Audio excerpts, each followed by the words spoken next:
بسم اللہ الرحمن الرحیم ربی اشرح لی صدری ویسر لی امری واحلل عقدۃ من لسانی یفقہوا قولی۔ آج کا میرا موضوع ہے سیدنا عثمان بن عفان رضی اللہ تعالی عنہ، آپ کے فضائل و شہادت۔ مسلمانوں کے تیسرے خلیفہ سیدنا عثمان بن عفان کو رب تعالی نے بے پناہ خوبیوں سے نوازا تھا۔ جب سے آپ نے اسلام قبول کیا تب سے لے کر تا دم وفات ساری کی ساری زندگی اسلام کے لیے وقف کر دی۔ آپ نیکی کے کاموں میں بہت آگے ہوتے۔ کبھی کوئی اللہ کے راستے میں مال خرچ کرنے کی ضرورت ہوتی تو سیدنا عثمان رضی اللہ تعالی عنہ صف اول میں کھڑے ہوتے۔ معاملہ جہاد کا ہوتا تب بھی عثمان دیگر مجاہدین کے ساتھ کھڑے ہوتے۔ وہی عظیم شخصیت ہیں جنہوں نے مسجد نبی کی توسیع کی۔ جامع القرآن بھی آپ ہی ہیں۔ آپ ہی جنگوں میں جانے والے مجاہدین کے لیے زادے راہ تیار کرتے۔ مسلمانوں کے لیے مدینے میں میٹھے پانی کا انتظام بھی آپ ہی نے فرمایا۔ آپ ایسے حیادار تھے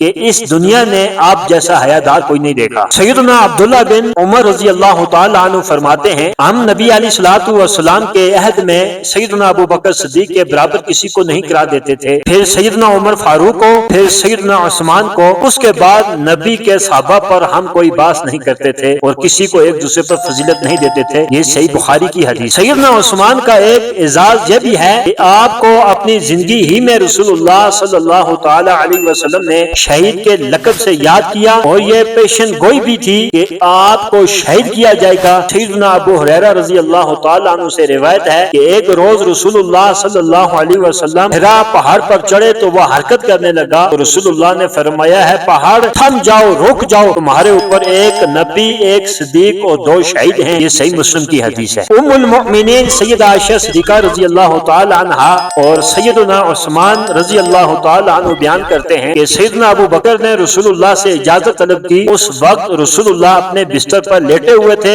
اس وقت آپ سیدہ عائشہ کی چادر اوڑھ رکھی تھی۔ آپ نے سیدنا ابو بکر کو اس حالت میں اندر آنے کی اجازت دے دی۔ سیدنا ابو بکر نے اپنی بات کی، پھر چلے گئے۔ ان کے بعد سیدنا عمر نے اجازت طلب کی، آپ نے اجازت دے دی، وہ بھی جس کام کے لیے آئے تھے وہ کیا، پھر چلے گئے۔ سیدنا عثمان نے کہا پھر میں نے آپ کے پاس حاضری کی اجازت چاہی تو آپ اٹھ کر بیٹھ گئے اور سیدہ عائشہ سے کہا کہ اپنے کپڑے اپنے اوپر کر لو۔ پھر میں جس کام کے لیے آیا تھا وہ کیا اور واپس آ گیا تو سیدہ عائشہ نے پوچھا یا رسول اللہ صلی اللہ علیہ وسلم کیا وجہ ہے میں نے آپ کو نہیں دیکھا کہ آپ ابو بکر اور عمر کے لیے اس طرح ہڑا بڑھا کے اٹھے ہوں جس طرح عثمان کے لیے اٹھے ہیں؟ تو رسول اللہ صلی اللہ تعالی علیہ وسلم نے فرمایا کہ عثمان انتہائی حیادار ہیں، مجھے ڈر تھا کہ میں نے اسی حالت میں ان کو آنے کی اجازت دے دی تو وہ اپنی ضرورت کے بارے میں مجھ سے بات نہیں کر سکیں گے۔ یہ صحیح بخاری کی حدیث ہے۔ ایک اور حدیث ہے اس میں ہے کہ کیا میں اس شخص سے حیا نہ کروں جس سے فرشتے بھی حیا کرتے ہیں؟ وہ صحیح مسلم کی حدیث۔ سیدنا انس سے روایت ہے کہ نبی کریم علیہ الصلوۃ والسلام نے فرمایا کہ میری امت میں سب سے زیادہ میری امت پر رحم کرنے والے ابو بکر ہیں، اللہ کے دین میں سب سے زیادہ سخت اور مضبوط عمر ہیں، حیا میں سب سے زیادہ حیا والے عثمان ہیں اور سب سے بہتر قاضی علی بن ابی طالب ہیں اور سب سے بہتر قاری ابی بن کعب ہیں اور سب سے زیادہ حلال و حرام کے جاننے والے معاذ بن جبل ہیں اور سب سے زیادہ فرائض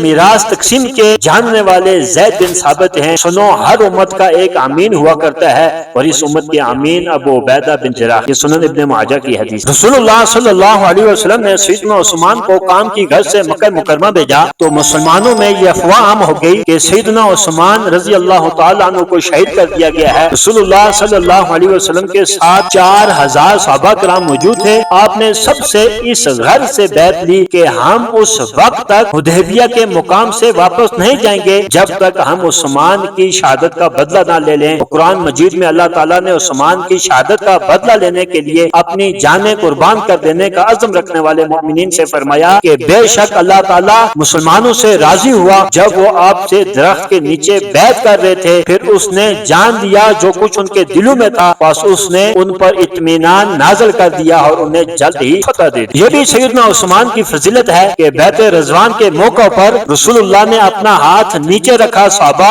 آپ کے ہاتھ کے اوپر ہاتھ رکھتے گئے یہاں تک کہ آپ نے ان کے ہاتھ کے اوپر اپنا دوسرا ہاتھ رکھتے ہوئے فرمایا کہ حاضی ہی ید عثمان، یہ عثمان کا ہاتھ ہے۔ یہ صحیح بخاری کی حدیث۔ تو سیدنا عثمان کو یہ بھی اعزاز حاصل ہے کہ آپ ان چند لوگوں میں سے ہیں جنہیں رسول اللہ صلی اللہ علیہ وسلم نے دنیا ہی میں جنت جنت کی بشارت اور ضمانت دی ہے۔ چنانچہ سیدنا ابو موسیٰ اشعری رضی اللہ تعالی عنہ بیان کرتے ہیں کہ میں مدینے کے ایک باغ میں رسول اللہ صلی اللہ علیہ وسلم کے ساتھ تھا کہ ایک صاحب نے آ کر دروازہ کھلوایا۔ آپ نے فرمایا کہ ان کے لیے دروازہ کھول دو اور انہیں جنت کی بشارت سنا دو۔ میں نے دروازہ کھولا تو ابو بکر صدیق تھے۔ میں نے انہیں نبی کریم کے فرمانے کے مطابق جنت کی خوشخبری سنائی تو انہوں نے اس پر اللہ کی حمد کی۔ پھر ایک اور صاحب آئے اور دروازہ کھلوایا۔ نبی کریم نے اس موقع پر بھی یہی فرمایا کہ دروازہ ان کے لیے کھول دو اور انہیں جنت کی بشارت سنا دو۔ میں نے دروازہ کھولا تو عمر تھے، انہیں بھی جب نبی کریم کے ارشاد کی اطلاع سنائی تو انہوں نے بھی اللہ تعالیٰ کی حمد و ثنا بیان کی۔ پھر ایک تیسرے اور صاحب نے دروازہ کھلوایا، ان کے لیے بھی نبی کریم نے فرمایا کہ دروازہ کھول دو اور انہیں جنت کی بشارت سنا دو۔ ان مصائب اور آزمائشوں کے بعد جن سے انہیں دنیا میں واسطہ پڑے گا وہ عثمان تھے۔ جب میں نے ان کو نبی کریم کے ارشاد کی اطلاع دی تو انہوں نے اللہ کی حمد و ثنا کے بعد فرمایا کہ اللہ تعالیٰ ہی مدد کرنے والا ہے۔ یہ صحیح بخاری کی حدیث۔ رسول اللہ کے ارشاد کے مطابق فتنے تو سیدنا عمر کی شہادت کے ساتھ ہی شروع ہو چکے تھے۔ فتنے اتنے کہ ہر آنے والے اگلے حالات مسلمانوں کو فتنوں کی طرف دھکیل رہے ہوتے تھے۔ سیدنا عثمان کی زندگی کے آخری ایام میں فتنے اور بھی زیادہ اور مضبوط ہو چکے تھے۔ سیدنا عثمان کے خلاف بہت بڑی تعداد میں باغی سر اٹھا چکے تھے جو آپ سے خلافت کو چھیننا چاہتے تھے۔ ان حالات کے متعلق رسول اللہ نے پیشن گوئی فرما دی تھی کہ عثمان کو فتنوں کا سامنا کرنا پڑے گا، لیکن ایسے حالات عثمان رضی اللہ تعالی عنہ حق پر ہوں گے۔ چنانچہ سیدنا کعب بن عجرت رضی اللہ تعالی عنہ فرماتے ہیں کہ رسول اللہ نے ایک فتنے کا ذکر کیا کہ وہ جلد ظاہر ہوگا۔ اسی درمیان ایک شخص اپنا سر منہ چھپائے ہوئے گزرا تو رسول اللہ نے فرمایا یہ شخص ان دنوں ہدایت پر ہوگا۔ کعب کہتے ہیں میں تیزی سے اٹھا اور عثمان کے دونوں کندھے پکڑ لیے، پھر میں نے رسول اللہ صلی اللہ علیہ وسلم کی جانب رخ کر کے کہا کہ کیا یہی ہیں؟ آپ نے فرمایا ہاں یہی ہیں جو ہدایت پر ہوں گے۔ سنن ابن ماجہ کی حدیث ہے۔ سکہ تابعی ابو نضرہ منذر بن مالک بیان کرتے ہیں کہ ہم مدینے میں تھے کہ وہاں ایک شخص سیدنا عثمان کو گالی دینا شروع ہو گیا۔ ہم نے اسے روکا لیکن وہ باز نہ آیا تو اچانک بادل گر گیا، پھر آسمان سے بجلی آئی تو اس نے اسے جلا دیا۔ مروان بن حکم فرماتے ہیں کہ جس سال نکسیر پھوٹنے کی بیماری پھوٹ پڑی تھی اس سال عثمان کو اتنی سخت نکسیر پھوٹی آپ حج کے لیے بھی نہ جا سکے اور زندگی سے مایوس ہو کر وصیت بھی کر دی۔ پھر ان کی خدمت میں قریش کے ایک صاحب گئے اور کہا کہ آپ کسی کو اپنا خلیفہ بنا دیں۔ عثمان نے دریافت فرمایا کیا یہ سب کی خواہش ہے؟ انہوں نے کہا جی ہاں۔ آپ نے پوچھا کہ کسے بناؤں؟ اس پر وہ خاموش ہو گئے۔ اس کے بعد ایک دوسرے صاحب گئے، میرا خیال ہے کہ وہ حارث تھے، انہوں نے بھی یہی کہا کہ آپ کسی کو خلیفہ بنا دیں۔ آپ نے ان سے بھی پوچھا کیا یہ سب کی خواہش ہے؟ انہوں نے کہا جی ہاں۔ آپ نے پوچھا لوگوں کی رائے کس لیے لیے ہے؟ اس پر وہ بھی خاموش ہو گئے۔ آپ نے خود فرمایا غالباً زبیر کی طرف لوگوں کا رجحان ہے، انہوں نے کہا جی ہاں۔ پھر آپ نے فرمایا کہ اس ذات کی قسم جس کے ہاتھ میں میری جان ہے، میرے علم کے مطابق بھی وہی ان میں سب سے بہتر ہیں اور بے شک رسول اللہ کی نظروں میں بھی ان میں سب سے زیادہ محبوب تھے۔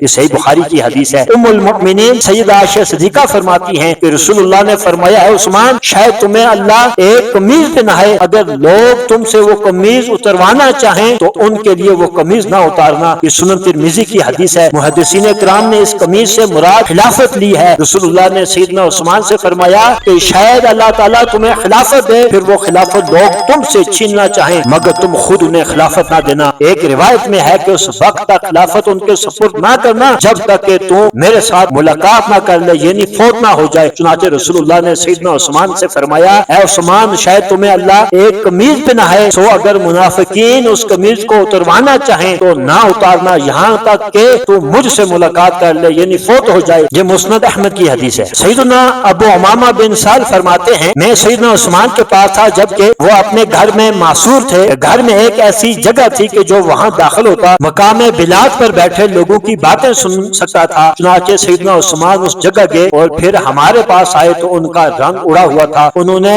بتایا یہ ابھی مجھے قتل کی دھمکیاں دے رہے تھے۔ ہم نے کہا امیر المؤمنین اللہ ان کی جانب سے آپ کو کافی ہوگا۔ پھر انہوں نے فرمایا یہ مجھے کیوں قتل کرنا چاہتے ہیں؟ حالانکہ کہ میں نے رسول اللہ کو فرماتے ہوئے سنا ہے کہ 3 طرح کے لوگوں کے علاوہ کسی مسلمان کا خون حلال نہیں ہے۔ ایک وہ آدمی جو اسلام لانے کے بعد اس کا انکار کرے، دوسرا وہ آدمی جو شادی کے بعد زنا کا ارتکاب کرے، اور تیسرا وہ جو بغیر قصاص کے کسی کو قتل کرے۔ اللہ کی قسم میں نے کبھی بھی زنا کا ارتکاب نہیں کیا، نہ زمانہ جاہلیت میں اور نہ ہی زمانہ اسلام میں، اور نہ ہی جب سے اللہ تعالیٰ مجھے اسلام کی ہدایت دی ہے اپنے دین کو بدلنے کی تمنا کی ہے، اور نہ ہی میں نے کسی کو قتل کیا ہے۔ تو پھر وہ لوگ مجھے کیوں قتل کرنا چاہتے ہیں؟ ہیں۔ سیدنا عبداللہ بن عمر بیان کرتے ہیں کہ جب باغیوں نے سیدنا عثمان کا محاصرہ کر لیا، وہ اپنے ساتھیوں کی طرف متوجہ ہوئے اور فرمانے لگے تم لوگ مجھے کیوں قتل کرو گے؟ میں نے رسول اللہ صلی اللہ علیہ وسلم سے سنا، آپ فرما رہے تھے کہ کسی مسلمان کا خون حلال نہیں سوائے 3 طرح کے لوگوں کے، وہ آدمی جو شادی کے بعد زنا کا ارتکاب کرے تو اسے رجم کر دیا جائے گا، یا وہ شخص جو قتل عمد کا مرتکب ہو اسے قصاص میں قتل کر دیا جائے گا، یا وہ شخص جو اسلام لانے کے بعد مرتد ہو جائے تو اسے قتل کر دیا جائے گا۔ اللہ کی قسم میں نے نہ زمانہ جاہلیت میں کبھی زنا کیا، نہ ہی اسلام لانے کے بعد، اور میں نے کسی کو قتل بھی نہیں کیا، مجھے اس کے قصاص میں قتل کر دیا جائے، اور میں اسلام قبول کرنے کے بعد مرتد بھی نہیں ہوا۔ میں گواہی دیتا ہوں کہ اللہ کے علاوہ کوئی معبود برحق نہیں، اور محمد مصطفیٰ صلی اللہ علیہ وسلم اللہ کے رسول اور اس کے بندے ہیں۔ سیدنا عثمان دوران معاصرہ کئی بار لوگوں کو سمجھا چکے تھے، کئی بار انہیں اللہ سے ڈراتے، ان کے سامنے اپنی پاک دامنی کا اظہار کرتے، انہیں قتل کرنے سے روکتے، مگر بقول سیدنا ابو سعید یہ پہلا موقع لوگوں پر سیدنا عثمان کی کسی بات کا اثر نہ ہوتا، وہ مسلسل آپ کو شہید کرنے کے در پہ تھے۔ آپ اپنے کمرے میں قرآن مجید کی تلاوت فرما رہے تھے کہ اندر ایک آدمی داخل ہوا جسے الموت الاسود کہا جاتا تھا، اس نے آپ کا گلا گھونٹا اور پھر دوبارہ گلا گھونٹا، پھر وہ بدبخت باہر نکلا اور کہنے لگا اللہ کی قسم میں ان کے حق سے زیادہ نرم کبھی کوئی چیز نہیں دیکھی، کیونکہ وہ ضعیف العمر تھے، اور اللہ کی قسم میں نے ان کا گلا گھونٹا، یہاں تک کہ میں نے ان کی سانس کو یوں اکھڑاتا ہوا دیکھا جیسے کسی سانپ کا سانس اس کے جسم میں ہوتا ہے، یعنی جیسے سانپ موت کے وقت تڑپتا ہے ایسے ہی سیدنا عثمان تڑپتے تھے۔ پھر ایک اور آدمی اندر داخل ہوا، اس نے آپ پر وار کیا جو آپ کے ہاتھ پر لگا، جس سے آپ کا ہاتھ کٹ گیا، تو سیدنا عثمان فرمانے لگے یہ وہ ہاتھ ہے جس نے قرآن مجید کی سورۃ الحجرات سے لے کر سورۃ الناس تک سورتوں کو لکھا ہے۔ ایسے میں سیدنا عثمان اس دنیا فانی کو چھوڑ کر دارالآخرت